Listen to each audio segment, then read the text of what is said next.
안녕하세요. 작살 필름에서 연출하고 있는 이대한입니다. 오늘 귀한 시간 내주셔서 너무 감사합니다.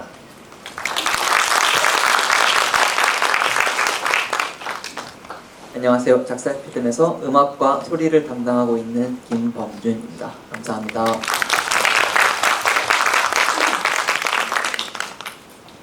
안녕하세요. 작살 필름에서 배우를 맡고 있는 도희준입니다. 와주셔서 감사합니다.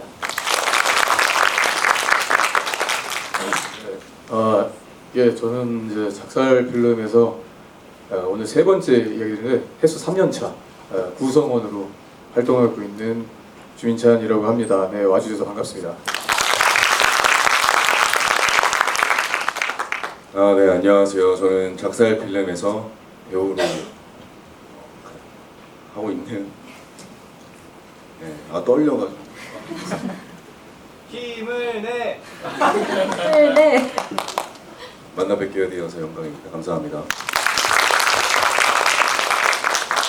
저는 오늘 영화 시작부터 죽음을 맞이한 배우 성화연이라고 합니다. 반갑습니다.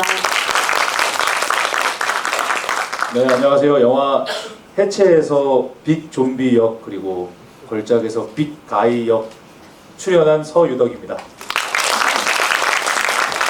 네, 인사 말씀 잘 들었습니다. 그러면 먼저 작살 필름에 대한 이야기가 좀 궁금한데요. 작살 필름 이 크루가 어떻게 만들어졌는지 소개를 좀 간단하게 부탁드릴게요. 네, 이제 학교를 졸업하고 학생작품 이후에 사실 연출 전공하신 분들이 영화를 지속할 수 있는 방법이 사실은 그렇게 많지 않았던 걸로 저는 기억을 해요. 저도 이제 프로덕션 입사해가지고 영상 제작이나 그런 쪽을 하기 바빴었고, 그러다가 한 3년쯤 지났을 때 다시 옛날처럼 영화를 만들고 싶다라는 생각이 되게 강하게 들었었고, 예전에 함께 하셨던 배우분들이랑 같이 이제 또 많이 작업하셨던 이제 범준 음악 감독님 생각이 나서 우리 같이 영화를 합시다 연락을 드렸더니 감사하게 모두 바로 오셨어요. 그래서 그때 첫 작품 재고조사를 한 달 만에 제작하고 활동을 이렇게 하게 되었습니다. 네, 감사합니다. 그러면 바로 넘어가서 저희가 상영 순서대로 한번 GV를 진행해 볼까 하는데요. 먼저 해체 작품 시작 한번 해볼게요. 해체에서 보면 민찬 배우님 이 해체의 섞일 인물을 연기하실 때 보니까 굉장히 인상이 날카롭게 느껴질 정도로 준비하셨던 것 같은데 혹시 어떤 중심으로 준비하게 되셨는지 궁금합니다.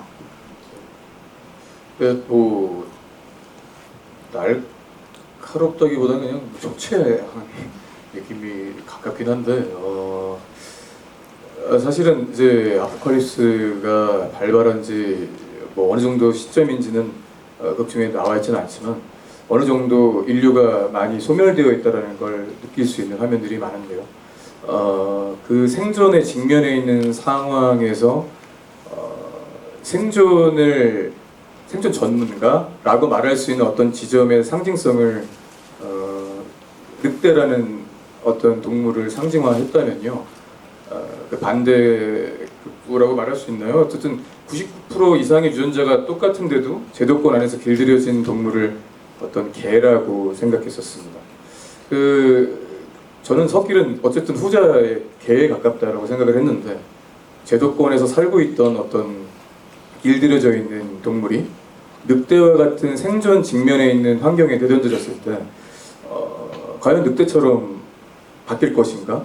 근데 저는 반반이었다고 생각해요. 그래서 결과적으로 연출님과 초반부터 구상을 했고, 저는 개긴 개인데 들개에 가깝지 않나, 늑대처럼 멋지진 않아도 어떤 생존을 해나가는 데 있어서 최소한 살아는 돼야 되니까 늑대 흉내라도 내야 되는데, 그 두려움 속에 있는 중간 지점에 있는 버려진 혹은 유기되어진 그런 개, 근데 살기는 해야 되는 정도 힘을 쥐어짜는 그런 야전에 버려진 들개 정도로 제도권에서 버려진 들개로 생각했었습니다.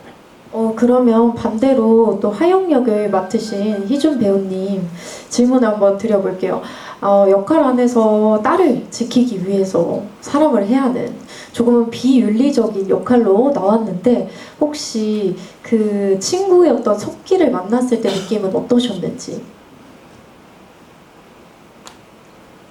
저는 하영을 되게 외로운 사람이라고 생각을 했거든요. 약간 정의 굶주린 삶아 이야기할 수도 없고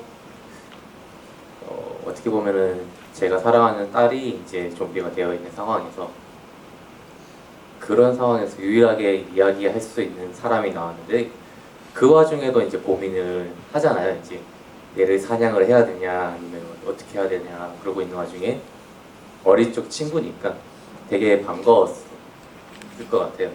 그리고 정에 굶주렸으니까 그만큼 말을 더 하고 싶고 더 같이 있고 싶고 약간 이렇게 약간 이런 네. 걸로 이제 좀 더 느꼈을 것 같아요. 그러면 더 이어서 그 역할 안에서 걸작도 그렇고 비명 소리가 아주 정말 실제처럼 느껴지던데 그 비명을 잘 지르는 방법이 있으신지. 모르겠어요. 저는 그냥 되는 대로 했었는데 감독님이 너무 좋아해 주셔가지고 다 감독님이 픽스 아래 그게 다 이제 진행이 되었던 거 저는 알고 있거든요. 네, 여러분 사실 여러분 오신 것과 같이 지금 이번이 3회차입니다. 그래서 방금 드린 질문은 사실 없었던 거라 조금 당황하시지 않았나 했는데요. 조금 새롭게 만들어 보기 위해서 관객 쪽으로 마이크 돌려서 여러분들한테 좀 질문하실 수 있는 기회를 드리고 싶은데요. 손 들어서 한번 해볼까요? 혹시 손 들어주시면 마이크 가져다 드리겠습니다. 이번 3회차를 아주 풍성하게 꾸며주실 첫 번째 마이크 한번 전달해 주세요. 네, 안녕하세요. 우선 영화 너무 재밌게 봤습니다. 저는 두 번째 걸작에서 이제 마지막에 그 살인을 하고 피를 뒤집어 쓴 상태에서 거울을 보고 웃은 게 혹시 그 새로운 영감이 떠올라서 웃은 건지 아니면은 그 자체로 자신이 걸작이로 한 그 연장선으로 이어져서 웃은 건지 그 의미가 궁금하네요, 저는. 아, 네. 그 질문하신 거에서 말씀을 드리자면은 제가 느낀 생각으로는 후자 쪽이 더 맞는 것 같아요. 뭔가 그러니까 그 어떤 거사를 치르고 그 다음에 어떤 이제 그걸 닦으려고 가는 와중에 거울에서 비치는 나의 모습을 발견하고 피로 범벅이 된 그걸 보고 뭔가 그 인물로서 느꼈던 어떤 생각들은 그날 있었던 많은 일들이 있었잖아요. 그것들이 뭔가 쭈루룩 생각나면서 뭐 대화 나눈 것들, 앞에서 춤 선보인 것들, 뭐 그런 거 쭈루룩 하면서 뭔가 스스로 느끼기에 이 지금 나의 거울에 비춰진 장면으로서 오늘의 어떤 이 뭔가 방점을 찍었다. 내가 생각한 어떤 예술이 이런 거구나. 스스로 이제 뭔가 이 인물이 생각하는 예술이 뭔가 멀리 있는 것이 아니라 이게 나 자체였구나. 뭐 이렇게 스스로 깨닫는 느낌이라고 할까요? 약간 그런 생각으로 웃었던 것 같아요. 먼저 해체 질문을 먼저 한 다음에 걸작 넘어가도록 하겠습니다. 감사합니다. 해체 질문 혹시 있으신 분이 있다면 가볍게 손을 들어주시면 감사하겠습니다. 네, 이쪽으로 마이크 한번 전달 부탁드릴게요. 여러분 이거를 회차를 거듭하다 보니까 느낀 건데 조금 부끄러우실 수 있겠지만 질문을 많이 해줄수록 또 나중에 사진 찍기도 좀 덜 머쓱하기도 하고요. 괜찮더라고요. 네, 마이크 한번 전달해드려 볼게요. 네, 영화 너무 잘 봤습니다. 해체하는 제목과 석길이라는 인물의 마지막 행동에 대해서 궁금한 게 있었는데요. 사실은 저는 석길이라는 캐릭터가 하영이를 살려주거나 아니면 그대로 갈 줄 알았는데 차라리 직접 복수를 하거나 그럴 줄 알았는데 딸에게 대신 가장 사랑하는 딸한테 대신 그렇게 최후를 맞이하게 한 이유가 궁금하고 그런 해체라는 단어가 세계가 지금 보는 것처럼 한국이 완전 망해버렸다는 해체도 있을 것 같고 친구의 관계의 해체, 인간성 해체 뭐 그런 게 의미가 담겨 있으셨는지 그런 배우분들과 감독님의 의도가 궁금합니다. 상당히 고차원적이시고 대답을 어떻게 해야 될지 제가 이렇게 참 이렇게 주변 머리가 없어가지고 이게 좋은 질문에 좋은 답신을 해야 되는 게 맞는데 격 있는 질문에 정말 격조 떨어지는 대답이어도 좀 양해 부탁드립니다. 네. 아무쪼록 사실은 그런 부분이 있었습니다. 반지가 손가락에 끼워져 있는 기점으로 어떤 의심에서 확증으로 가는 단계 이런 부분들에서 사실은 저는 1차적으로 느낀 인물의 감정은 물론 거기 극중에 나와 있는 뭐 사실을 알고 싶지 않은 사실을 알게 됐을 때 두려움, 뭐 분노 여러 가지들이 있겠죠. 근데 사실은 저는 의외로 그런 감정들은 당연하다고 생각을 하고 더해서 생각이 들었던 거는 어쨌든 지켜야 되는 사람이기도 하지만 지켜지는 사람이라고도 생각했어요. 그 둘의 관계가, 와이프와의 관계가. 근데 결과적으로 이제는 소통할 수 있는 한 인간, 부대낄 수 있는 인간을 잃어버리게 됐을 때 굉장히 막연할 것 같거든요.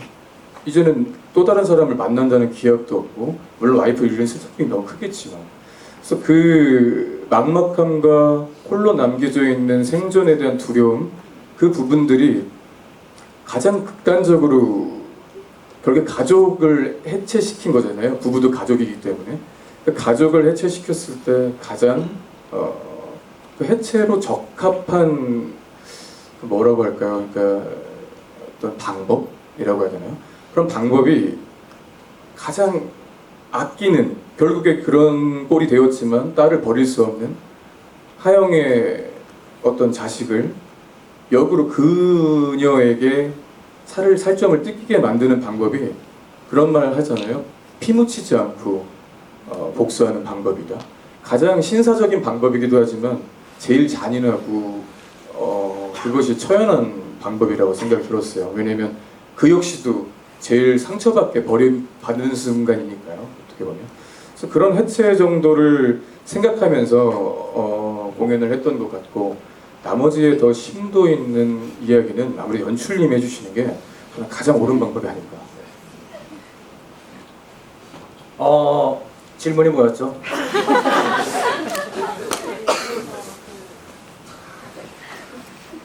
너무 앞에서 많은 말씀을 하셔가지고 저한테 넘어올 거라고 상상을 못했습니다. 방심하고 있었어요. 대답 앞에도 너무 잘해주신 것 같은데요. 그래서 그 해체라는 거에 그렇게 의도를 다 어디까지 의도를 하셨는지가 궁금했었습니다. 그래서 단순히 그냥 목이 뜯겨 해체된다가 아니라 그냥 관계의 해체를 의미한 걸까라는 궁금증이 맞으십니다. 둘 다입니다. 그러니까 중의적인 표현이죠. 그러니까 애초에 저는 이 시나리오를 쓸 때부터 해체라는 타이틀로 정한 이유가 실제로 거기 나와 있는 관계들은 다 해체가 돼요. 근데 하영도 육체가 해체가 되죠. 다 뜯겨 나가죠. 실제로 각본에도 해체가 된다고 다 표현이 되어 있어요. 아예 그 문자가 이렇게 써져 있거든요. 그래서 말씀하신 대로 두 개의 그 메시지가 둘 다 담겨 있는 단어가 저는 해체라고 생각했어요. 제일 적절한 단어가 뭘까? 근데 그것 때문에 이거를 영문 제목을 정하는 게 정말 어려웠어요. 근데 뭐 아무튼간에 여기 영어를 굉장히 잘하시는 분이 계셔서 디태치먼트로 하면은 그런 중의적인 표현을 전달할 수 있을 것이다. 그렇게 했던 기억이. 아무튼간에 생각하셨던, 근데 진짜 고차원적으로 말씀하셨던 대로 그렇게 말씀해 주신 것 같아요. 이미 의도를 다 파악을 하신 것 같아서 생각하시는 대로가 정확히 저는 다 맞다고 생각합니다. 네, 감사합니다. 혹시 해체에 대한 질문 하나만 더 받아볼게요. 이쪽 가운데 쪽으로. 네, 마이크 한 번만 부탁드리겠습니다.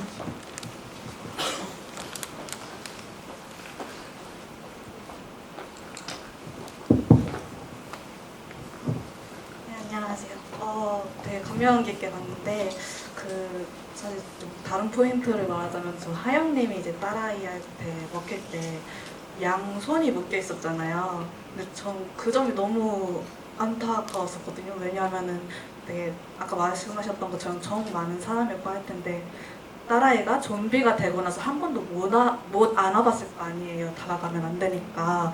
그럼 마지막이라도 한번 먹히면서라도 안고 싶었을 거라는 생각이 저는 들었었거든요. 그래서 혹시 하영아라고 부르시면서 약간 그런 마음이 조금이라도 없으셨었는지, 아프셨겠지만 네, 그게 궁금합니다.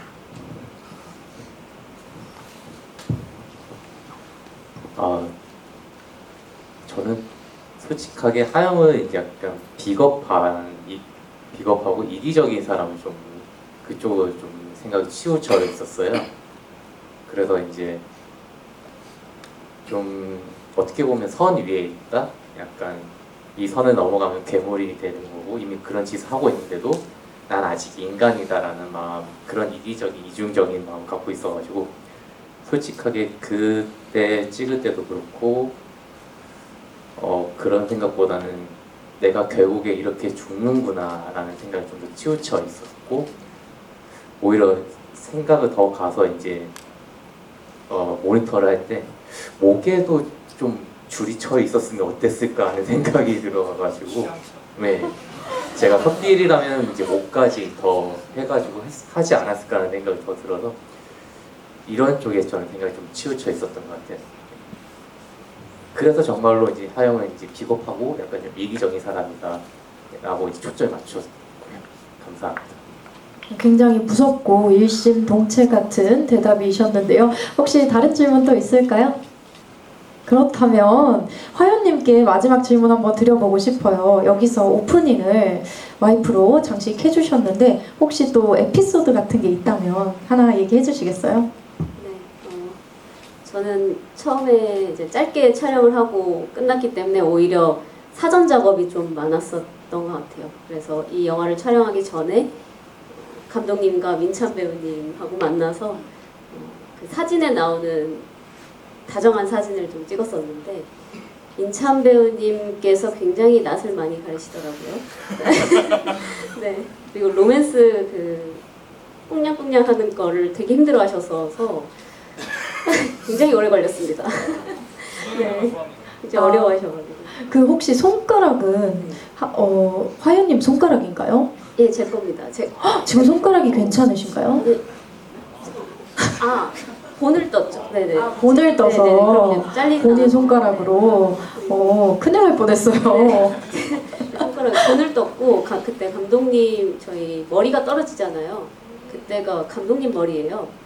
감독님 머리도 같이 예, 드시고요. 그래서 같이 저희가 가서 저는 손가락, 감독님 머리 그래서 본을 떴습니다. 머리 본 뜰 때 어떠셨는지.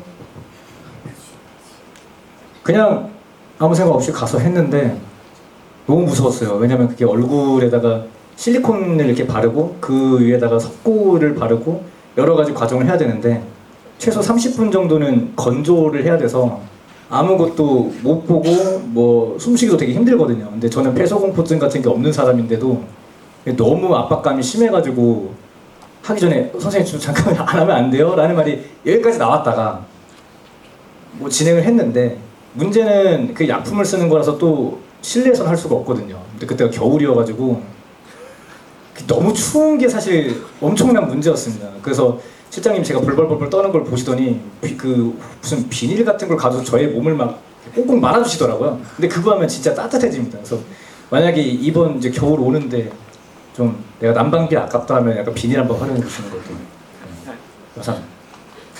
네, 겨울 꿀팁까지 주셔서요. 여기서 해체만 마무리하고 다음으로 마스터피스 걸작 한번 넘어가 보도록 할게요. 걸작에서는 정말 유니크한 장면이 많이 나왔는데 음향 감독님 걸작은 굉장히 유일하게 또 컬러이기도 하면서 음악도 아주 풍부하게 느껴졌는데 특별한 이유가 있다고 하더라고요. 마지막에 끝날 때 그 나오는 이제 데빌 아이즈라는 곡이 있는데 그 곡에 이제 사실 그것도 작업을 할 때 오늘 참석은 못하셨지만 이제 그 싱어송라이터 제스민 분이랑 같이 만나서 작업을 했었는데 그 가사가 또 그 영화 전체를 좀 관통하는 느낌도 있고요. 직간접적으로 있고 영화가 처음부터 뭔가 그 압도되는 인트로가 있고 그리고 중간에 대사 그리고 숲에서부터 좀 이제 또 분위기에 올라오는데 이게 어떻게 보면은 스코어라고 할 수는 없는데 좀 깔아주는 이런 그 느낌으로 되는데 그게 좀 저희도 고민을 많이 했어요. 이게 중간에 이런 대사 부분에 음악을 넣을지 말지 만든 것도 있었고 근데 대사 자체가 이미 좀 많이 풍부했고 그리고 제가 거기에 제가 음악과 스토리를 둘 다 담당하니까 거기서 이렇게 소리로 이제 채워주는 것만으로도 큐에 이렇게 채우는 것만으로도 이미 좀 압도되는 게 있었고 오히려 끝날 때 그런 그 의미 있는 가사로 이제 또 사운드 트랙으로서 음원으로서 즐길 수 있는 거니까 좀 여운을 남길 수 있게 이렇게 작업을 했었습니다. 여러분 마지막 노래 기억나실지 모르겠지만 저는 정말 노래가 좋더라고요.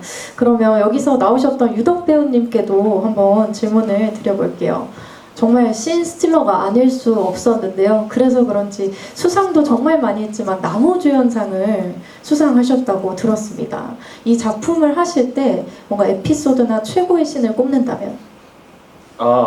그 에피소드 하나 말씀드리자면 촬영 날이 이제 한 재작년 요맘때 한 10월쯤이었는데 아직 환절기라 그런지 뭔가 아침엔 추워도 뭔가 일교차가 크다 보니까 낮에는 그래도 좀 따뜻한 느낌의 날씨였거든요. 근데 이제 저희가 촬영한 장소가 어디 용인 모처의 어떤 농장을 이제 대여를 해서 촬영을 진행했는데 거기 이제 사장님께서 비닐하우스 안에 아침에 추우니까 좀 배려한답시고 그 난로를 피워주셨어요. 근데 이제 그게 낮이 되니까 거기가 이제 열기가 안 빠져가지고 완전히 찜통이 돼가지고 촬영을 진행할 때는 완전히 이제 더워서 사실 와 이걸 막 어떻게 촬영을 진짜 진행하기 힘들 정도로 빨빨 치고 넘어가 약간 이런 식으로 거의 이제 뭐 이렇게 비하인드 영상이나 이런 거에 담겼을지 모르겠지만 거의 이게 저희 배우분들이나 스태프분들이 다 이제 남성분들이셔서 거의 이제 감독님이나 이제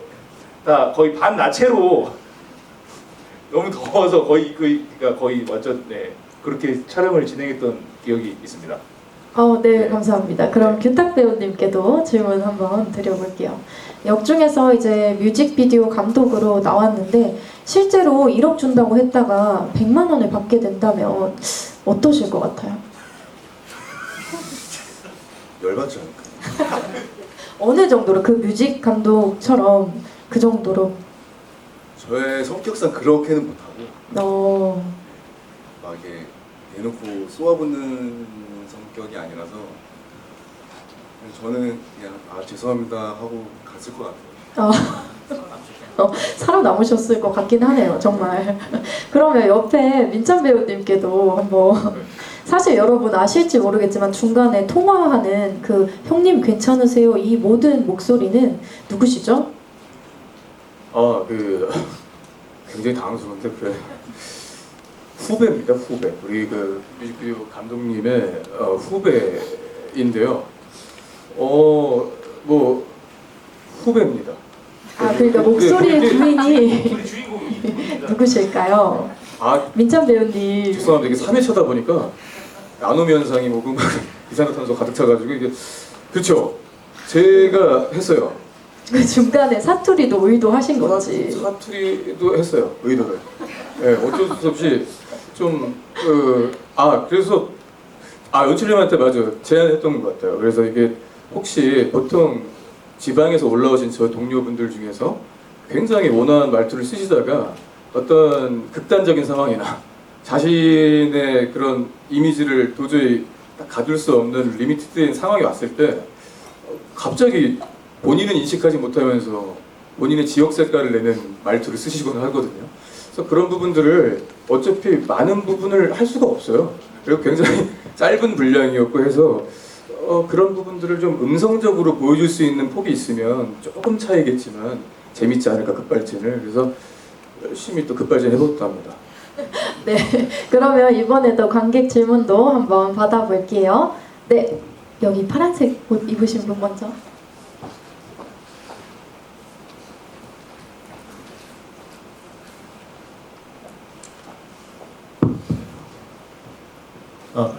영화 잘 봤고요. 그 깊이 있는 질문은 아닌데 중간에 춤을 추실 때 혹시 막 춤을 정말 추신 건지 아니면 좀 연출적으로 좀 안무가 준비되어 있던 건지 좀 궁금합니다. 처음에 이제 영화 이렇게 만들기로 하고 리딩하는 자리에서 한번 이제 감독님께서 음악이 준비되어 있는데 한번 들어보겠냐. 그래서 처음에 느낌 받는 대로 움직여 봐달라고 하셔서 뭐 저도 어떤 생각으로 움직이는지 모르겠고 어떻게 이렇게 뭐 맡긴 듯이 이렇게 움직였는데 너무 마음에 들어 하시는 거예요. 그러다가 이제 어쩌다가 그때 그냥 즉흥적으로 뭔가 이렇게 마지막 음악이 좀 더 고조되다가 뭐 이렇게 서서히 줄어드는 느낌이 들어서 뭔가 이렇게 팔이 올라가려면 말라면 이렇게 마무리가 됐었는데 그 마지막 포즈를 되게 마음에 들어 하셨었어요. 그래서 그게 뭔가 그래서 따로 정하진 않았는데 그 마지막 포즈만 좀 타이밍 맞춰서 딱 나와주셨으면 좋겠다라고 말씀하시고 나서 네 말씀. 마지막 포즈가 어떤 거였죠? 하나, 둘, 셋. 이렇게 올라가다가 꽃이 이렇게 만개하는 것 같이 탁 이렇게 되는 이게 그 스냅이 있어요. 아 감사합니다. 네, 그래서 근데 뭔가 그거를 이제 뭔가 그거 말씀을 하셔서 근데 음악이 그래도 뭔가 어떤 타이밍을 그래도 알아야지 저도 뭔가 연습이 좀 필요할 것 같아서 말씀드렸는데 음원을 안 보내주셔서 연습하지 말라고 이거는 연습하면 오히려 그러니까 잘하면 안 된다 약간 그 말씀을 계속 해주셔서 그래서 그냥 그리고 까먹고 있다가 촬영날 그 음악을 다시 틀어주시고 그거만 타이밍만 좀 맞춰서 연습을 한두 번 해본 뒤에 바로 그냥 그 자리에서 움직였던 것 같아요. 네. 네, 감사합니다. 감사합니다. 훌륭한 포즈까지 네 이끌어냈는데요. 네, 다음 질문 앞쪽으로 네 앞쪽으로 여기 네 아까 마이크 네. 일단 영화 잘 봤습니다. 감사합니다. 그리고 근데 그 궁금했던 게 그 맨 앞에 흑백으로 나오을 때는 그 배우님의 그 의도에 맞춰서 대답을 하고 네. 그래도 죽음 맞았는데 굳이 그 뮤직비디오 감독께서는 왜 그 앞전에 그 해야 될 일이 많으신 분으로 나오잖아요. 해결해야 될 것도 많고. 근데 빨리 집에 가는 게 이득이었을 수 있는데 소신을 지켰어야 되는 이유가 사실 좀 궁금하기도 하고 그리고 이거는 걸작에 대한 질문뿐만 아니라 이거 3가지 작품이다. 감독님이 한 분이신. 맞습니다. 네, 근데 그 영화를 보면 다 죽음하고 뗄래야 뗄 수가 없는 것 같은데 그리고 또 그 죽는 방식 그리고 연출 방식이 그 피가 화면에 계속적으로 튀고 그리고 그 찍어서 죽이는 그런 느낌이 좀 많은 것 같은데 그러니까 결말이 왜 항상 죽음이어야 했는지 그리고 왜 같은 방법으로서 죽었어야 되는지도 궁금하고 그리고 또 한 가지 더 궁금한 건 모든 그 영화에 조금 남자분들이 많았다라 그러니까 제작진의 남자분들이 많았다라고 하시는데 진짜 좀 그런 생각이 많이 들어서 이렇게 질문을 드리는 게 맞나요? 좋습니다. 그럼 첫 질문부터 제가 정리를 좀 해볼게요. 규타 배우님께 빨리 가셨어야 되는 일이 많은데 왜 소신을 지키면서까지 죽임을 당했는가? 일단은 1억이라서 안 나왔고요. 1억을 받을 수 있을 거라는 희망이 있으셨던 거예요? 예, 그 조그만의 희망을 갖고 간 거죠. 100만 원이라고 하기. 아니 질문을 계속 하잖아요. 내 작품이 어땠는지. 근데 계속 화를 내잖아요. 100만 원인 걸 알고 나서.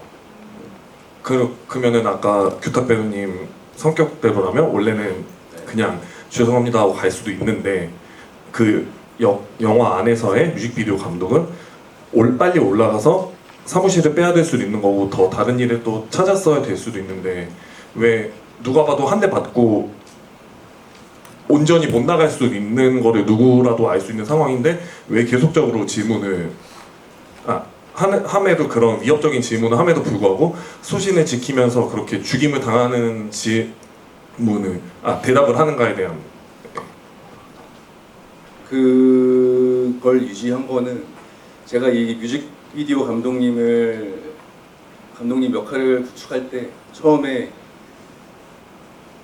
이 영화를 보면 사람들이 좀 사이다 같이 좀 시원했으면 좋겠고 살면서 자기가 말 못하고 살아가는 일들이 많잖아요. 그런 사람들 위해서 조금이라도 이 영화를 봤을 때 위안을 줬으면 좋겠고요. 그리고 이 버거의 남자 역시도 자기만의 예술이 뚜렷하게 잡혀 있는 사람인 반면에 뮤직비디오 감독도 자기만의 신념과 이런 예술관의 가치관이 있는데 그 가치관을 저버리고 싶지 않았고 인정하고 싶지 않았고 이런 사람한테 별로 지고 싶지 않았어요. 그래서 죽음을 맞닥뜨려도 절대 제 신념은 굽히지 않겠다 라는 마음으로 100만 원인 걸 알고 있어도 이 사람이랑 결판을 짓고 가겠다 라고 제가 대사를 하거든요. 그래서 그만큼 그 감독도 신념이 강하고 고집도 세고 자존심도 센 사람이라 여기에 지기 싫었던 거예요. 불복하기 싫었던 거죠. 죽으면서까지. 네.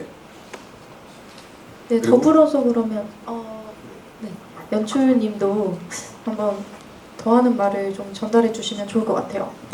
사실은 그 질문에 대해서는 이거는 사실 시나리오를 쓴 게 저고 연출을 한 게 저라서 제가 더 만족스러운 답변을 드릴 수 있을 것 같습니다.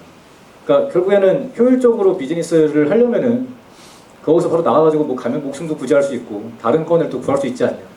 정확히 맞는 얘기죠. 그런데 저는 이게 전혀 다른 사상을 가진 두 예술가의 대비를 다룬 블랙 코미디이기 때문에 이 사람은 누가 봐도 또라이지만 이 사람은 이 사람도 어떻게 보면 동시에 또라이예요. 자기만의 신념을 죽음이라는 게 있어도 굽히지 않는 사람들이 있죠. 예를 들어서 제가 예를 들 수 있는 거는 어떻게 보면 독립투사 같은 사람이라고 저는 생각을 했어요. 처음에 이 캐릭터를 구축을 할 때. 그거를 가장 잘 보여주는 게 맨 처음에 여기 나오는 이거 완전 그 감독들의 무덤이에요. 그 장소 자체가. 처음에 오프닝부터가 다른 이전 시간에 과거의 영화 감독이 살해를 당하면서 시작을 하죠. 근데 그 사람은 어떻게 행동을 합니까? 굴복을 하죠. 너 예술가 내가 인정해줄게. 내키지 않는데도 말을 해요. 하지만 이 캐릭터는 후반부에서는 본인이 이미 목숨을 구걸해야 마땅한 상황인데도 전혀 그걸 구걸하지 않고 자기의 그 신념을 굽히지 않거든요. 그래서 저는 이 두 사람의 대립이 이루어지려면은 이 뮤직비디오 감독조차도 목숨 같은 거 상관없이 자기 신념이 되게 분명한 사람으로 설정을 해야 된다고 생각을 했었어요. 그렇습니다. 뭐 만족스러운 대답이 됐을지 모르겠는데. 네, 그럼 다음 질문도 주셨었는데 거기까지만 좀 더 해볼게요. 그 작살 필름에서 남자분들이 많은 것과 꼭 죽임으로 끝나는 것에 대해서 질문을 해주셨었는데 그것도 간단하게만. 네. 간단하게 생각드리자면은 남자가 많은 이유는 제 그냥 주변 사람에 남자가 많기 때문입니다. 이거 정말 현실적인 이유예요. 왜냐하면 제가 만약에 다른 배우분을 캐스팅한다고 하면 또 이제 자본적인 문제가 들죠. 근데 우리는 어떤 후원과 투자도 받지 않고 셀프 프로듀싱을 해서 만드는 팀이기 때문에 전부 저랑 예전에 작업을 하셨던 분들이에요. 근데 다 남성분들이었고 제가 실제로도 뭐 여성분들이랑 그렇게 막 살갑게 뭐 안 지낸다 이런 게 아닌데 그냥 어떻게 하다 보니까 제가 남자로 살아서 그런지 주인공을 남자로 이렇게 설정을 하게 되더라고요. 그렇다 보니까 그런 사람들과 작업을 해왔기 때문에 또 모여서 했던 작품들이 대부분 남자였던 거예요. 근데 해체에서는 우리가 제작비를 확대를 했기 때문에 이제 예은 배우님 굉장히 그 좀비로 열어나셨던 아역 배우님과 우리 화연 배우님을 모실 수 있게 되었죠. 굉장히 비극적인 얘기입니다. 가난하게 작품을 했기 때문에 남정네들끼리 모여 살 수밖에 없었습니다. 뭐 그런 얘기고요. 그 왜 작품들이 다 죽음으로 끝나냐? 저는 아무튼 간에 제가 뭐 안 죽어봤으니까 죽음이 뭔지 모르지만 그렇기 때문에 죽음에 대해서 관심이 되게 많아요. 결국 우리가 어떻게 살든 간에 삶의 완성은 저는 죽음이라고 생각하기 때문에 그 약간 좀 되게 추상적인 답변이라고 생각이 드는데 쉽게 약간 설명드리자면은 그냥 뭐 장르적인 재미를 주기 위해서는 사람 죽이는 게 편하기도 하고요. 저는 그렇게 생각합니다. 제가 알기로는 호러나 이런 블랙 코미디를 굉장히 좋아하신다고 알고 있어요. 그래서 조금 더 그쪽에 관심이 가시지 않으셨나 싶습니다. 자, 그러면 자연스럽게 재고조사도 한번 알아보도록 하겠습니다. 재고조사는 다른 세 작품 모두 수상 내역이 아주 화려한데요. 더욱 화려한 이유가 제일 처음 만든 작품이 재고조사였다고 들었습니다. 14개국을 포함해서 다양한 상을 받았는데 제작비와 제작 기간이 아주 특별하다고 들었어요. 거기에 대해서 한 말씀 붙여서 부탁드릴게요. 저희가 처음 만나서 그냥 단순히 호흡을 맞춰보는 게 목적이었던 작품이기 때문에 40만 원으로 저희가 제작을 했었습니다. 왜냐하면 우리는 팀이기 때문에 우리가 가지고 있는 능력으로 그냥 제작을 했기 때문에 그 외에 돈이 들지 않았어요. 식비랑 민찬 배우님 그 옷이랑 공구나 그런 거는 저희가 그냥 가지고 있는 것들을 그냥 모아서 진행을 했었던 겁니다. 그 제작 기간은 그냥 모여서 회의하고 완성까지 한 달이 좀 안 걸렸던 것 같아요. 왜냐하면은 5월달에 저희가 영화제 출품이 계획이 있었기 때문에 그때는 그냥 빨리 호흡 맞춰서 뭔가 결과물을 내보자 굉장히 파이팅이 넘쳤었던 것 같아요. 근데 지금은 그때에 비하면은 한없이 처진 상태로 진행을 하고 있는 상태고, 근데 약간 개인적으로는 신기했던 경험인 것 같아요. 그러니까 우리는 다들 이제 저와 제가 불러서 우리가 같이 합작하게 됐지만 각 멤버분들은 같이 호흡을 맞춰본 적이 없었거든요. 근데 우리가 그날 함께하면서 굉장히 즉흥적으로 작업을 하면서 함께 호흡을 맞췄고, 전에 같이 일을 해봤던 사람인 것처럼 편한 자리였었거든요. 작품 보면 편해 보이진 않죠. 저희는 그 당시에 되게 하하호호 웃으면서 되게 즐겁게 작업을 했었던 기억이 있습니다. 네, 감사합니다. 재고조사는 질문을 좀 많이 받아보고 싶은데요. 혹시 재고조사 질문 있으신지? 벌써 많은데요. 앞쪽부터 한번 가보도록 하겠습니다. 네.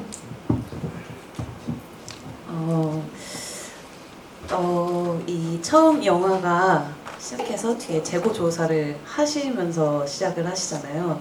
근데 이 뒤에 쌓여 있는 상자들 안에 다 시체들이 들어있는 걸까? 이런 생각을 하면서 봤는데 그 뒤에 있는 상자들의 정체와 어떤 것들을 이렇게 조사를 하시는 건였는지가 궁금하고요. 그리고 질문 하나만 더 하자면 재고조사뿐만 아니라 이 세 작품 모두 다 고어틱한 그런 장르, 특수한 장르의 작품인데 그런 작품을 어떤 이유에서 이런 작품으로 세 작품 다 만들게 되셨는지, 뭔가 연출님의 취향이신지 뭔가 그런 이유가 있다면 어떤 이유인지 좀 궁금합니다. 일단 단순히 취향적인 부분 때문이고요. 또 다른 이유가 없다고 생각해요. 그냥 우리가 셀프 프로듀싱을 한다는 거는 다른 자본이나 투자 이런 거에 먹히지 않기 때문에 다른 분들의 간섭이 없다는 뜻이거든요. 그냥 우리가 원하는 대로 할 수 있기 때문에 취향을 우리가 10분 발휘할 수 있었고, 연기적인 부분에서도 마찬가지고 음향이나 음악적인 부분에서도 마찬가지였다고 저는 생각을 합니다. 첫 번째 질문 혹시 그 상자 안에 모두가 시체였는지. 이 질문을 사실은 1회차, 2회차 때도 나가서 밖에서 많이 들었어요. 근데 제가 뭐라고 대답을 드렸냐면은 생각하기 나름이라고 저는 생각을 해요. 그러니까 이거에 대해서 제가 뭔가 코멘트를 거기 안에 전부 다 시체들이 있어요 라고 정해버리면은 그거 좀 재미없지 않나요? 그러니까 시체가 전부 다 있다고 하면은 거기 있는 사람이 일상적으로 그런 데서 일을 한다. 이 사람 이런 일을 하는구나. 뭔가 여기에 이 사람이 여기 직원이면은 대체 어떤 배후에 뭔가 있는 건가? 코스믹 호러적인 그런 바이브가 있는 것일까? 근데 그게 아니면은 단순히 그냥 노동이나 인권 영화인데 그거를 독특한 방법으로 그냥 표현을 한 걸까? 사람을 죽인 게 아니라 그냥 표현한 걸까? 사람들마다 모두 다 생각하는 방식이 다르더라고요. 근데 저는 그거에 대해서 관객님께서 그렇게 생각하셨으면 저는 그 의견도 정말 재미있는 해석이라고 생각해요라고 하고, 제가 따로 뭐가 맞습니다라던가 어떻게 했습니다라고는 오히려 코멘트를 안 드리는 편이에요. 그래야지 다들 각자가 가지고 있는 그거대로 각자의 해석으로 볼 수 있다고 생각해요. 뭔가 어떤 사람의 의견을 따라가기보다는 여기 있는 사람들 모두 다 성격도 다르고 다들 다른 사람이잖아요. 각자가 좋아하는 지점에서 좋다고 느끼고 싫다고 하는 지점에서 싫다고 느끼고 재밌다고 하는 부분에서 재밌게 해석하시고, 저는 그게 맞다고 생각을 해서 생각하신 대로 생각하신다면 그게 본인에게 맞는 거라고 생각합니다. 감사합니다. 네, 뒤쪽에도 마이크 한번 전달해 드릴 건데요. 아까 궁금하셨던 거 한번 질문 받아보겠습니다.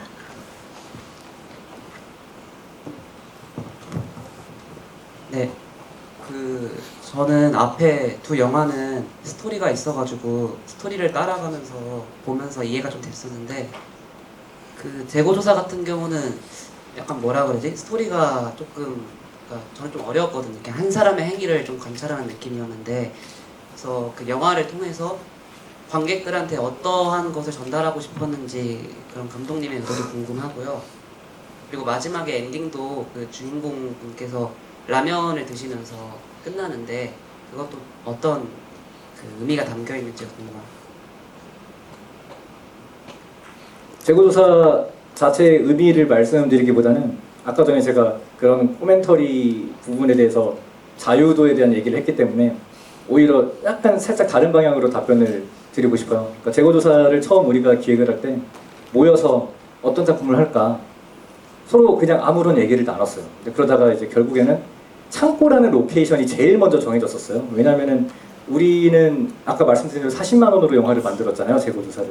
근데 제가 존경하는 그 로버트 로드리게즈라는 감독이 예전에 했던 말이 있어요. 되게 저예산 필름메이커들한테 귀감이 되는 얘기인데, 영화를 저예산으로 만들기 전에 우리가 주변에 내가 뭘 쓸 수 있는지부터 생각을 해라. 어떤 물건이 있는지, 어떤 사람이 있는지. 그때 우리한테 그런 거는 창고였어요. 그 창고를 우리가 그냥 쓸 수 있는 상황이었어요. 그럼 창고를 가지고 우리가 무슨 영화를 만들까? 그런 얘기하다가 재고조사에 대한 얘기가 나왔었죠. 근데 거기서 저는 그냥 뭐 알바하다 보면은 항상 뭐 찜찜할 때 있잖아요. 수량이 안 맞다고, 그러니까 뭐 그런 일이 항상 있기 때문에 그런 일을 하면서 생기는 심리적인 스트레스를 한번 영화로 만들어보자라고 했는데, 그때 옆에서 폼준 감독님이 근데 그 재고가 사람이면 어때요? 라고 해가지고 그래요, 한번 우리 해봐요 라고 해서 만들게 된 영화예요.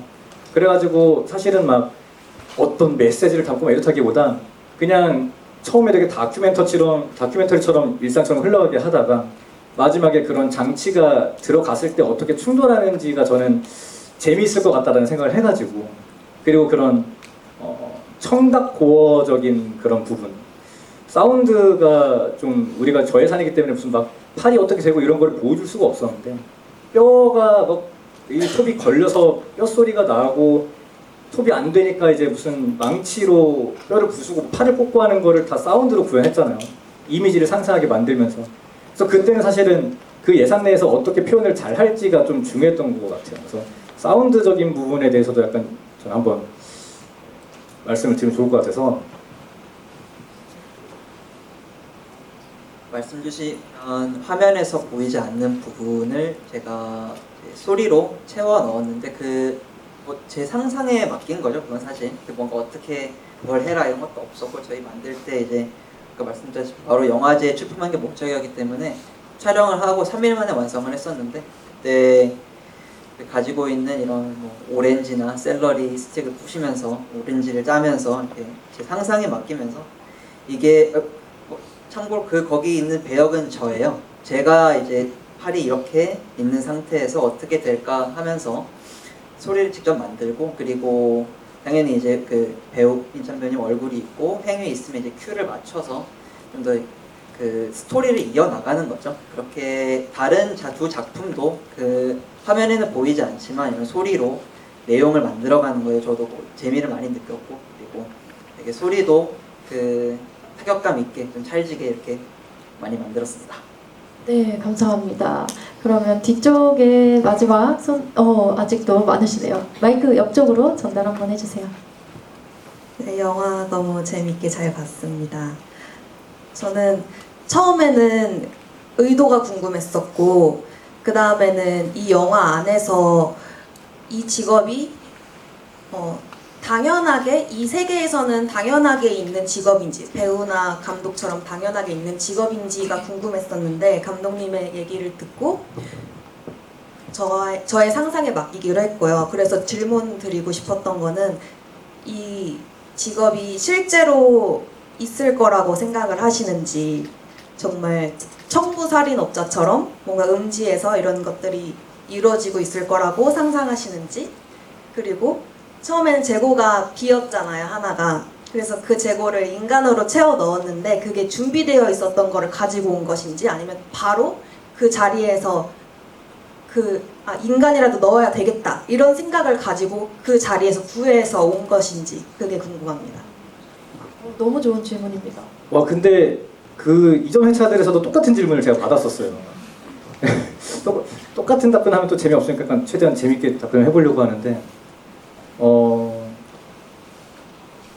안 그래도 어떤 분께서는 이게 시체가 거기 있었는데 뭐야, 이 시체 어디 갔어? 살아있었던 거야? 가서 잡아왔다 라고 말씀하신 분 있었는데, 저는 그렇게 생각을 해본 적은 없어요, 사실. 그래서 그거 되게 재밌는 생각이에요. 그게 그렇게 보일 수도 있군요. 근데 저는 애초에 연출을 의도할 때는 제 의도는 정해놓잖아요. 근데 그거 자체는 그 재고가 아예 없어져 있어서, 그러니까 본인이 착각해서 아예 채운 적이 없었던 거죠. 나 지금 당장 하나 뭐 채워야 돼. 당장 나가서 신선한 놈을 하나 가져온 거죠.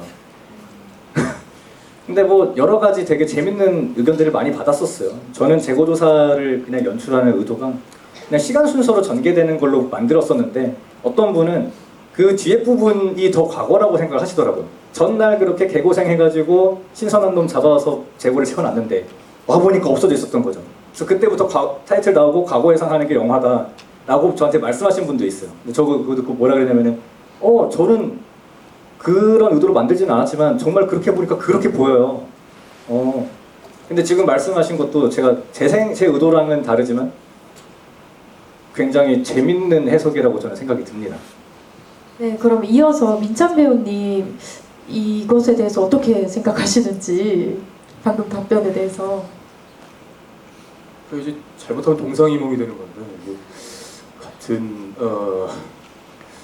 지금 이런 어떤 관객분들의 양질의 질문으로 인해서 또 새로운 사실들도 많이 알게 되고 물론 이제 감독님께서는 워낙 연출이 자유로우세요. 그래서 아시겠지만 어떤 부분은 정말 제가 경험담이 있었던 부분들을 거의 대부분이죠. 그 90% 그 경험담은 뒷부분의 경험담을 말하는 건 아니고요. 그 초반 이제 경험담을 이야기하는 건데요. 근데 그 부분들에 대한 경험담을 많이 갖고 와서 실천했던 부분들 제외하고 뒷부분의 그로테스크한 부분들은 어떤 부분에서는 감독님의 디렉팅이 또 명확하게 주시는 편보다는 조금 더 자유를 열어주셔서 저는 개인적으로는 적당한 사명감이 있는 정도 직원으로 설정을 했었거든요. 그래서 그 부분이 신선한 놈으로 뭐 골라왔을 수도 있다라는 측면이기도 한데 가장 지금 이 파트에 필요한 인물이라고 해석해서 데리고 왔다라고 또 생각했었거든요. 그러니까 각 그 섹션마다 박스에 섹션이 다 다를 거 아니에요. 어떤 유형의 뭐 그게 인간이 됐던 생물체가 됐던 어떤 파트의 부분들의 종류들이 있을 텐데 그 종류들 중에 가장 부합되는 놈, 그게 뭐 신선한 놈일 수도 있겠죠. 하지만 그 섹션 안에 뭐 부르주아도 있을 수 있고 프롤레타리아도 있을 수 있고 아니면은 지금 당장 굉장히 삶을 포기할 것 같은 사람일 수도 있고 그 섹션 안에 채워가는 사람이라고 생각하면서 지점으로 연기했었기 때문에 오늘 신선한 놈이라는 것이 제 안에서 하나 추가된 느낌이고 우리 그 관객석의 좋은 질문 때문에요. 여튼 그런 방식으로 저희들끼리도 이렇게 자유롭게 진행됐듯이 연기들을 진행했던 부분이 기억납니다. 네, 답변과 이 질문 덕분에 점점 더 풍부해지는 느낌이 나고 있는데요. 조금 더 질문 받아보도록 할게요. 아까 손 들어주셨던 분 어디 계신가요? 여기. 근데 아까 들으셨는데 저기 계시군요. 저기 먼저 하고 해볼게요. 네, 그 아주 간단한 질문인데요. 그 작품 속에서 모든 장면이 의미가 다 있다고 생각을 해요. 그런데 중간에 재고조사표가 클로즈업이 되는 장면이 있었는데 그 옆에 각 란마다 숫자가 쓰여져 있더라고요. 혹시 그 숫자가 어떤 의미가 있는 건지 좀 궁금해서요. 뭐 이제 이거 각자의 이제 연출님께서는 어쨌든 각자 해석이 가장 중요하긴 한데요. 저도 그 부분을 존중합니다. 근데 이제 연기를 할 때는 사실 그 표를 제가 작성했거든요. 그러니까 조금 부연 설명을 하자면 이 업으로 제가 그나마 경제 활동을 완만하게 할 수 있는 게 만 3년이 안 됐습니다. 그러니까 그 이전에는 우리 동료분들과 비슷하게 필수 불가결한 그 아르바이트의 도움을 수없이 쉬지 않고 해왔고 그것으로 감사하게 이어왔던 사람이죠. 그 중에 하나가 물류창고 센터의 일이었었어요. 20대 초반에. 그 당시에 선임분들을 그 화성 봉당읍에 있는 숲속 안에 있는 정말 나오기도 어렵거든요. 한번 콤비버스 타고 가면은 그냥 실어놓고 하루 종일 일한 다음에 해지면 온단 말이에요. 그때 제가 저희를 부리는 아르바이트 위에 직 선임분들께서 작성하시는 표들 혹은 그들이 가지고 있는 뭐 걸음걸이, 바이브 이런 것들을 관찰한 걸 많이 제안을 드렸었어요. 실질적으로 촬영했을 때도 보시면 아시겠지만 굉장히 다큐멘터리적인 성향이 있고 그 후반에 그로테스크한 부분 직전까지는 사실은 지금은 끊어서 나갔지만 화면을 저한테 U자되는 창고를 그냥 돌면서 일하세요 이러셨거든요. 저의 경험담을 바탕으로. 그래서 정말 그냥 일했습니다. 일한 것을 그대로 그냥 다큐처럼 담으셨고 그것 중에 하나가 문서 작성이었던 것 같아요. 왜냐면 출님이 이 부분은 오롯이 배우님께서 경험을 바탕으로 했던 거를 믿기 때문에 그 부분을 했으면 좋겠다. 그래서 저는 요는 뭐냐면 화면 속에서 나온 게 어떻게 해석될지는 모르겠지만 당시에 제가 느끼면서 그 제고를 작성할 때는 저는 어쨌든 부위로 생각했어요. 안구는 개수가 2개일 수 있잖아요. 예를 들면 팔의 개수도 있을 테고 혹은 그게 신체를 상하반으로 나눌 수도 있을 테고요. 그게 절단의 부위가 어디까지 허용될지는 모르겠지만 그 수량이 맞지 않는다는 부분이 핵심 포인트 중에 하나였거든요. 제가 가지고 있었을 때 수량이 맞지 않는 부분에서 과연 이 그 맨인수트 우리 정장남에게는 무엇을 얻기 위해서 이 사람을 택했을까? 이 부분에 관련돼서는 저는 오롯이 관객분의 몫이라고 생각해요. 지금 뚫어지게 보신 다음에 어떤 부분이 가장 쓸만한지 보시면 저와 같은 생각이 있을 수 있고요. 그 부분 상상으로 맡기시면 여튼 전 중요한 건 부위라고 생각했습니다. 어떤 인간도 하나의 좀 지능이 높은 동물이라고 친다면 그 동물이 가지고 있는 파트 중에 비는 부분이라고 할까요? 그 재고를 조사하는 거 안에서 그 부분을 관련돼서 하나하나 수량들을 거기 보시면 그냥 써놓은 건 아니고 진짜 생각하고 다 써놓은 것들이어서 즐겁게 그런 부분들을 나중에 N차 관람이 가능하면 보시면 또 흥미로우실 것 같습니다. 네, 또 질문 조금 더 받아볼게요. 혹시 아까 질문 쪽으로? 네, 안녕하세요. 저는 재고조사라는 영화가 그 3가지 영화 중에 가장 약간 1차원적인 블랙 코미디였다고 생각하거든요. 저희가 일상생활에서 겪는 업무 같은 거를 그냥 단순히 시체로 표현했던 게 너무 재밌게 느껴졌는데 뭐 팔다리가 계속 올라오는 것도 우리가 업무를 하다가 이게 막히면 저기서 하나 터지고 이게 해결되면 저기서 터지고 여기 너무 재밌어서 공감이 되게 많이 됐어요. 많이 되는 만큼 이제 마지막에 팔을 던지는 데서 해방감도 같이 공감이 됐어요. 근데 거기서 문제였던 거는 저희는 일상생활을 어떻게든 문제를 해결하기 위해서 노력을 하는데 야근을 하든 뭐 다른 수단을 쓰든 근데 결국에는 이제 배우님은 던져버리고 라면을 드셨잖아요. 그럼 이제 그 문제는 결국 해결하지 못한 게 돼버리는 것 같은데 왜냐면 팔이 잘라서 던졌으니까 거기에 대해서 걱정이나 뭐 그런 거 없이 정말 마음 편하게 라면을 드셨던 건지 어떤 생각이 저는지 궁금해요. 와 진짜 3회차 중에 가장 참신한 질문 중 하나인 것 같아요. 어떻게 그러니까 다른 분들의 질문도 너무 양질인데 또 관점의 차이라고 할까요? 너무 공감돼요. 공감돼서 이야기 드렸었어요. 사실은 말씀드렸지만 그 부분은 원래 롱테이크로 기획된 장면이 아니었어요. 어떻게 보면 큰 구성으로는 1막, 2막으로 나뉜다고 볼 수 있잖아요. 근데 그 후반부는 사실은 원래는 콘티가 있었죠. 끊어갈 수 있는. 근데 연출님이 컷을 안 하는 거예요. 지금 보시는 게 첫 번째 테이크 그대로 그냥 나간 겁니다. 사실 기억이 잘 안 나요. 후반부 어떻게 연기를 했는지. 끊지 않아서 그대로 간 거예요. 생각이 없이 완전히. 그래서 저게 지금 어떻게 보면 재고조사가 가장 나중에 배치가 돼 있지만 가장 먼저 만들어진 영화잖아요. 이후에 만들어진 저희들 작품들의 타격계나 이런 여러 가지 부분들이 어떤 관객분이 10번 이상을 찍는 게 평균이시냐 이런 질문을 하셨는데 처음엔 그 생각이 없이 시작했던 게 재고조사였죠. 그냥 그 행동 중간에 도끼로 바꿀 거 이런 거 생각도 못 했었고요. 여튼 그걸 그대로 카메라로 따라가 주셨는데 여튼 마지막에 그 부분도 띄어내는 것도 그 순간에 생각이 났었던 것 같아요. 왜냐면 말씀하셨다시피 스트레스가 핵심이었던 것 같은데 이게 제가 아까 앞에 언급했던 선임분이라고 했던 그분의 신경질적인 모습을 봤었거든요. 예를 들자면 친절했지만 그 친절로 인해서 다가가려고 했을 때 맘먹지 말라고 하는 무언의 또 신경질 같은 게 있는 선임이 한 분 계셨었어요. 그 선임분은 인상 깊게 20살 초반에 봤었는데 기록해뒀던 거를 그대로 좀 반영했던 거였거든요. 그래서 물론 극화되어 있고 스트레스가 극에 달했겠지만 그 뜯어낼 때 사실은 후련함만 있지는 않았거든요. 그 인물로서 생각할 때는 물론 물체를 담을 수 있는 상태가 되었다라는 1차원적인 후련함은 있겠지만 이것이 사실 예리하시게 말씀하신 게 완성형으로 해결된 건 아니잖아요. 약간 미완결의 해결이라고 해야 될까? 약간 어폐가 있는데 그러니까 해결됐지만 해결되지 않았다. 이런 수준이어서 그 식사 장면으로 그 컬러 화면으로 전환됐었을 때도 사실 제가 그날 하루 종일 먹지 않았거든요. 원래 촬영 때 먹지도 않고. 근데 얼마나 배가 고팠겠습니까? 식탐이 하루에 5끼를 먹는 놈인데. 그래서 그 느낌을 연출님이 직감적으로 파악하신 거예요. 아, 이놈 냅뒀다가는 겁나 맛있게 먹겠다. 이래서 갑자기 스톱시키던 다음에 가장 사료처럼 드셔주세요라는 디렉티브가 아직도 기억나요. 그러니까 칼로리를 소모만큼만 채운다의 개념의 인간인 거죠.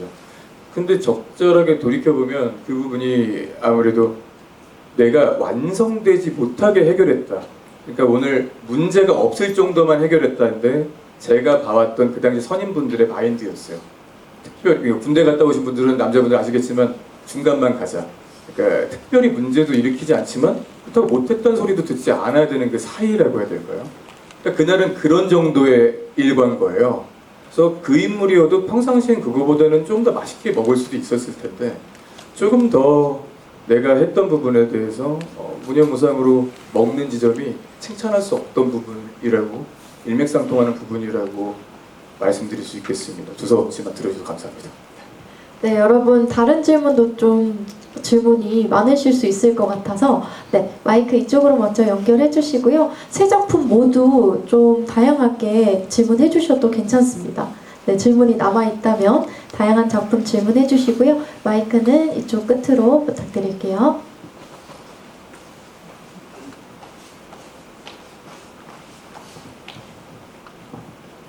네, 새 작품 너무나 잘 봤습니다. 저희가 그 화면에 저 스크린 뒤에 보면 작살이라고 하는 게 나무에 날카로운 것을 달아서 찔러서 사용하는 게 작살이거든요. 오늘 작품은 아마 여러분들도 느끼시겠지만 이렇게 짧은 시간 내에 새 작품이 사람들의 마음을 작살내는 거는 아마 처음 보셨을 것 같아요. 아마 저는 한 몇 년 전에 봤던 영화 중에 텍사스 전기톱 살인사건 최고로 무섭다라고 생각을 했거든요. 근데 그거를 능가하는 거를 오늘 봤거든요. 보다가 눈을 가릴 정도로 너무 무섭고 우리 주변에 혹시 이런 사람들이 있지 않을까? 나 오늘 집에 갈 때 귀가를 잘할 수 있을까? 이런 느낌까지 들었거든요. 그리고 아마 이 작품을 만약 해외에서 보게 된다면 그 텍사스 전기톱 살인사건을 찍었던 감독님이 땅을 치고 왜 우리는 메이저급인데도 이렇게 못 만들었을까라는 그런 우스갯소리 나오지 않을까 이런 생각도 들고요. 만약에 감독님께서 추구하는 이 작살의 그 로고처럼 다음의 작품도 유사하게 그런 장르로 계속 나가실 의향이 있으신 건지, 그리고 또 한 가지, 그러니까 그거는 감독님께 드리는 질문이고요. 또 다른 거는 배우님들한테 드리는 질문일 수도 있는데, 고통과 아픔을 표현하기 위해서 되게 노력하셨을 것 같아요. 근데 그 노력한 만큼 거기서 또 빠져나올 때도 힘들지 않았을까라는 생각도 들거든요. 그러면은 첫 번째로 나는 이 아픔을 최대한 극대화하기 위해서 어떤 것까지 해봤다.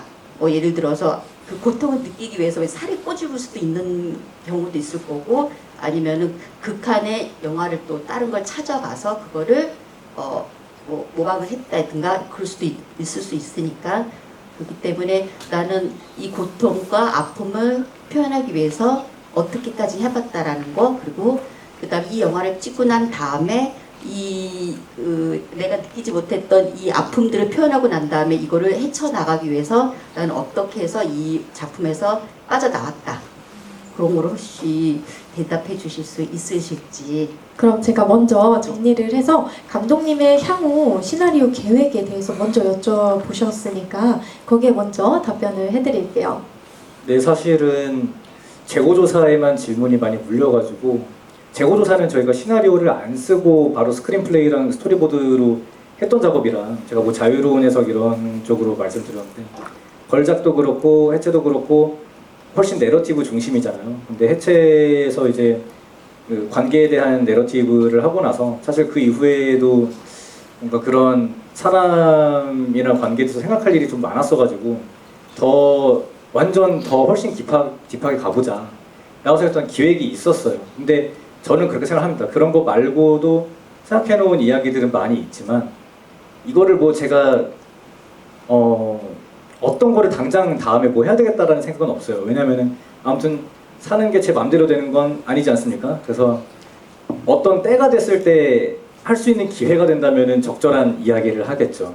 그런데 아까 말씀하셨듯이 우리 그 작살이라는 그런 그 느낌을 뭔가 뭐 탈피할 것이냐 아니면은 뭔가 그거를 톤의 매너를 유지할 것이냐. 근데 저는 그게 사람 성격이랑 비슷하다고 생각해요. 우리가 보면은 각기 다들 태어날 때부터 이 코어적인 선천적으로 가지고 있는 본인의 개성이라는 게 있잖아요. 근데 그거를 갖고 살아가면서 사람들하고 어울리고 사회화가 되고 하면서 어떤 때는 이런 모습으로 이렇게 교집합이 됐다가 어떤 때는 이런 모습으로 교집합이 됐다가 그래서 나중에는 뭔가 어떤 거를 추구하기보다는 그런 기회가 왔을 때 거기에 맞는 작업을 할 것 같아요. 근데 여전히 피가 튈 것 같긴 합니다. 네. 네, 그럼 다음 질문도 넘어가 볼게요. 배우분들께서 이 아픔을 표현하실 때 에피소드나 빠져나올 때는 어떻게 빠져나오시는지 간단하게 한번 정리해 볼까요? 저는 일단 1차적으로는 최대한 많은 거를 찾아봐요. 예를 들면은 내부자들에서 이제 이병헌 씨가 이제 손목 잘리는 것처럼 최대한 많은 걸 찾아보고 아, 저 부위에서는 저렇게 비명을 지르는구나, 저런 아픔을 느끼는구나 하면서 그런 걸 찾아보고 그 다음에는 저한테 할 수 있는 걸 최대한 저를 괴롭히는 편이에요. 정신적으로든 육체적으로든 최대한 괴롭히는 방법이고 그 다음에 빠져나올 때는 최대한 조용하게 이제 남한테 피해 안 주려고 조용하게 하는데 그래서 좀 오래 걸리는 편이기는 해요. 그래서 좀 후유증은 약간 불면증 쪽으로 찾아오고요. 예, 저는 그냥 냅둡니다. 뭐 알아서 흘러가겠지. 이게 제가 애쓴다고 되는 것도 아니고 그럴 만한 능력도 없고 그래서 그냥 형상적으로 그냥 한 가지 예를 들면 사실 뭐 재고조사 때도 그렇고 뭐 결정했지 다 저는 이제 작품 뭐 작살 작품이 아니더라도 항상 그 착장 웬만하면 뭐 그런 뭐 불순물들을 걷어내지 않고 집으로 가는 루틴이 하나 있습니다. 배우생활 한 이래로 단 한 번도 그게 별로 어겨진 적은 없는 것 같아요.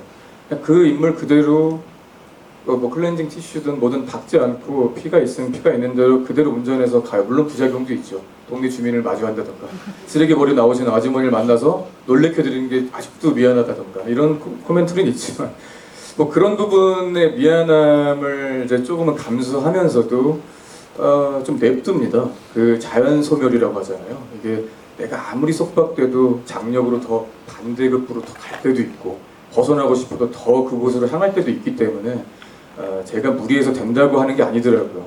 그 반대로 말씀드리자면 캐릭터를 입힐 때도 마찬가지예요. 아직도 부족하지만 애쓴다고 되지는 않더라고요. 물론 노력은 해야겠죠.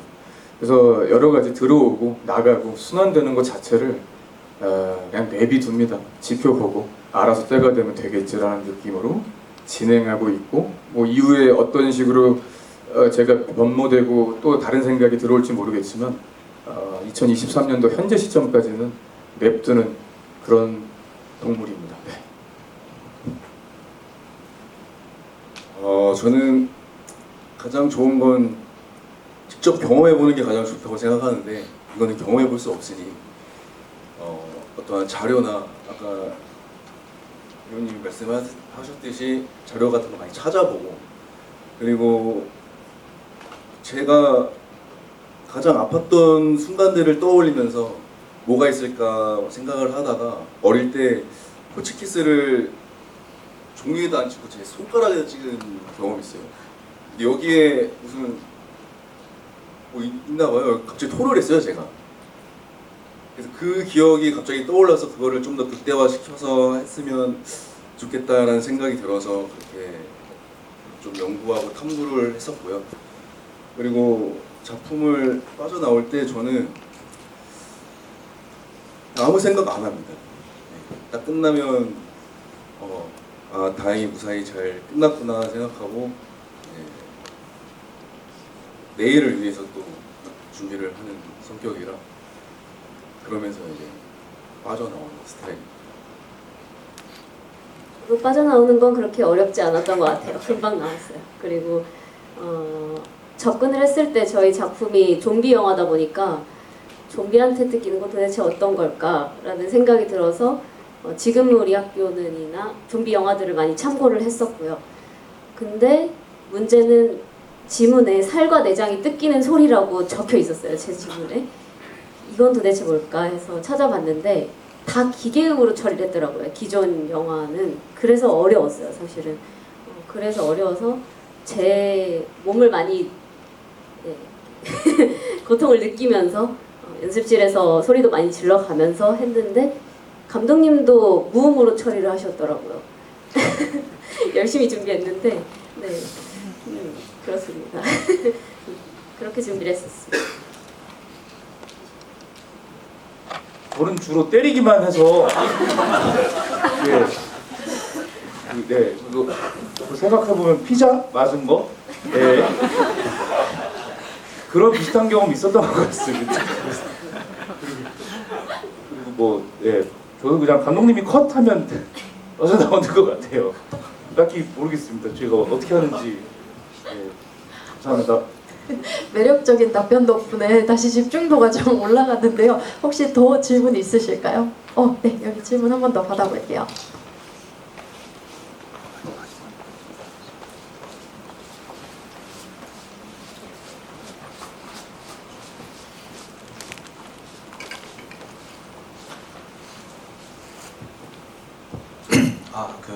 걸작이라는 작품에서 어떻게 보면 굉장히 요즘 뜨거운 감자라고 할 수 있는 PC에 대한 좀 그런 블랙 코미디들이 많이 나왔던 것 같아요.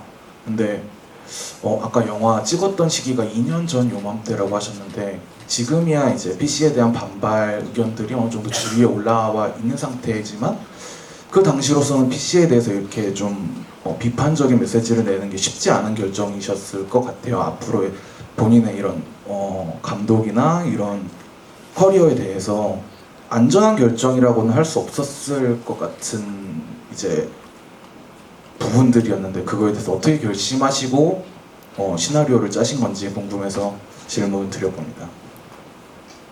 그러니까 이게 가상의 창작물이긴 하지만은 저는 저런 사람을 며칠 전에도 봤고요.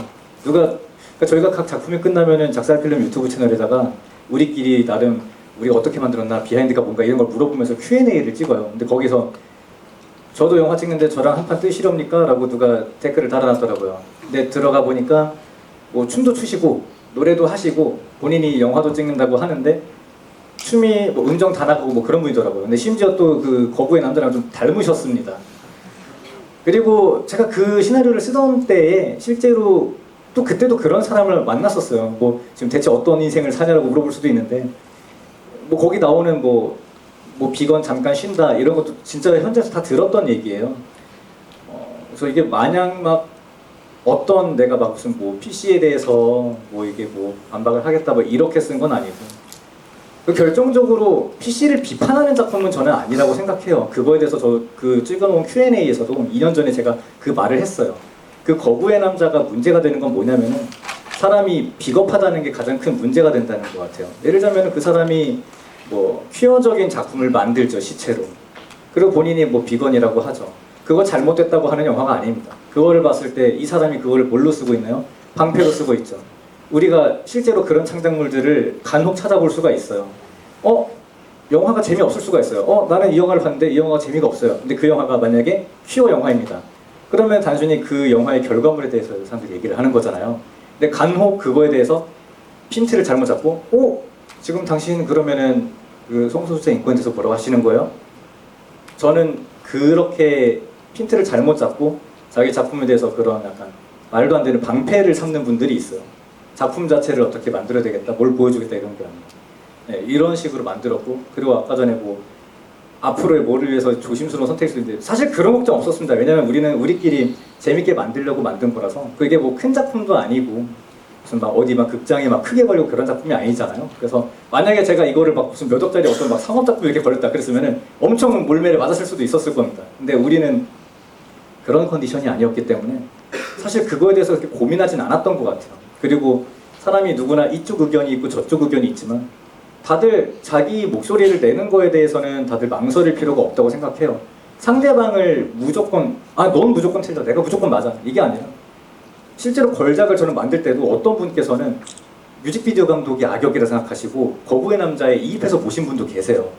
근데 그분이 그렇다고 해가지고 제가 만든 뭐 의도와 반하거나 잘못되거나 그런 건 아니거든요. 사람들이 봤을 때 어떤 사람이 어떤 영화를 봤을 때 뭐 정확히 정답이 뭐냐, 어떤 평론가가 의도가 이거라고 생각한다라고 했을 때 그거를 따라가는 게 저는 항상 봤을 때 너무 안 좋다고 생각합니다. 그러니까 영화학원, 여기 보시면 지금 음악 하시는 분들이 계시고 뭐 연기하시는 분들도 계시고 예술 쪽 분들, 종사자분들이 많으시잖아요. 근데 다들 예술에 그렇게 뭔가 정답이 있다고 생각하지 않을 겁니다. 근데 저는 우리가 사는 것도 그렇다고 생각을 해요. 우리 여기 있는 사람들도 다 다른 사람들이고. 너무 멀리 가나요, 제가 지금? 만족스러운 답변이 됐을까요? 너무 좋은 말씀입니다. 요즘 짧게만 지나가는 시간이 많은데 저도 똑같이 독립 단편일수록 조금 더 지루하거나 독립 단편처럼 자기 의견이 있거나 한다는 것에 굉장히 공감되는 내용이었는데요. 또 다른 질문 있으신 분 계실까요? 마지막에 또 뒤에 질문 한번 받아볼게요.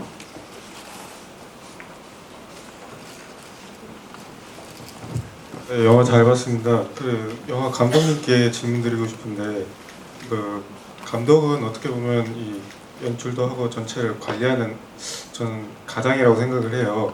그렇지만 이제 우리 배우들을 봤을 때 이제 하나의 가족의 일원이고, 어떻게 보면 가장 자기가 각 작품마다 만들 때마다 이번 캐릭터는 정말 잘 만들었어, 혹은 이건 아닌데 이런 게 이런 캐릭터는 아니야, 뭐 이런 식으로 편애가 들어가시는지 좀 궁금해서 그 부분 질문드리고 싶습니다. 캐릭터를 제가 편애하냐고요? 네. 그러니까 어떤 배우분이 어떤 연기를 하면은 그 연기에 대해서 이건 아니다 뭐 이런. 아니, 전 배우에 대한 편견은 아니고 그냥 그 작품에 나오는 그 인물 어떤 캐릭터에 대해서 편애를 하냐고요? 그러니까 자기 취향이 들어갈 수밖에 없잖아요, 이 사람이. 그쵸. 이게 뭔지 이해했어요. 답변 드리자면은 결국 글을 쓸 때 캐릭터를 우리가 설정을 해놓고 기본적으로 출발을 해야 되잖아요. 그러다 보면은 결국에는 제가 막 굉장히 상상력이 풍부한 사람도 아니고 그런 사람이면 아마 지금 뭐 엄청난 SF를 썼을 겁니다. 근데 걸작도 사실은 제가 겪어본 사람들을 본 대사 같은 게 많이 반영이 되어 있고, 해체 같은 경우도 석길 같은 인물은 저랑 성격이 닮아 있다고 생각하고 저를 이입하고 썼었어요. 그렇다고 저한테서 하영이라는 인물의 면이 없을까요? 아니요, 그렇지 않아요. 제가 실제로 하영과 석길의 관계와 비슷한 관계를 겪어봤어요. 이 얘기를 하나 드리고 싶은데, 제가 초등학교 2학년 때 굉장히 친하던 형제 같은 친구가 있었어요. 근데 그 친구가 어느 날 갑자기 일본으로 가게 됐습니다. 근데 나중에 초등학교 한 6학년쯤 되니까 한 4년 만에 그 친구가 돌아왔어요. 그 학교 복도에서 마주쳤어요. 저는 너무 반가웠죠. 근데 그 친구는 저랑 눈빛을 맞췄음에도 불구하고 사실은 뭔가 아무런 일이 아니었다는 듯이 그냥 이렇게 지나쳤거든요. 근데 저는 그게 굉장히 평생 남는 기억이었어요. 그게 해체에 굉장히 반영이 됐었는데, 결국에는 걸작에 나오는 이 예술가와 이쪽 예술가, 그리고 해체에 나오는 이 하영과 이 석길, 이런 면들에 대해서 편애를 하는 건 없다 생각해요. 어떤 캐릭터든 간에 다 제 안에 있는 면에서 발전시켜서 과장시켜서 만든 거고, 아마 배우분들도 다 비슷한 생각 하실 거예요. 본인이 연기를 하는데 완전히 0%로 자기를 만들고 100%의 그거를 하는 경우는 없다 생각해요. 우리가 아예 그걸 배제할 수가 없죠. 의도를 하지 않아도 결국 우리가 우리의 색을 아예 없애는 건 불가능하잖아요. 그렇다 보니까 결국에는 제가 그 썼던 캐릭터들에 대해서는 그게 막 특별히 편애하는 것 같지는 않습니다. 그리고 제가 글로 썼을 때보다 이 워낙에 훌륭하게 임해주신 배우분들이 훨씬 입체감 있게 하나의 인물로 살려주셨기 때문에 이게 정확히 뭐 제가 만들었다라고 할 수도 없는 것 같아요. 제가 이렇게 썼는데 배우분들이 그 연기에 대해서 해석을 하시고, 감독님 우리 이렇게 캐릭터 이렇게 보면 어떨까요? 그 조감독 캐릭터가 사투리를 써보면 어떨까요? 춤을 출 때 이 동작을 해보면 어떨까요? 뭐 썰 때 어떻게 해보면 어떨까요? 그런 게 다 반영된 거기 때문에 공동된 결과물에서 더 편애할 수가 없는 것 같습니다. 네, 오늘 이렇게 GV 시간을 가지면서 훨씬 풍부한 이야기가 만들어진 것 같습니다. 끝으로 전달사항만 몇 가지 말씀드릴게요. 나가실 때 저희가 보시면 시간을 넉넉하게 잡아놔서 사진도 찍으실 수 있고요. 조금 더 대화를 나누실 수 있는 시간도 준비되어 있고 포스터도 무료로 가져가실 수 있습니다.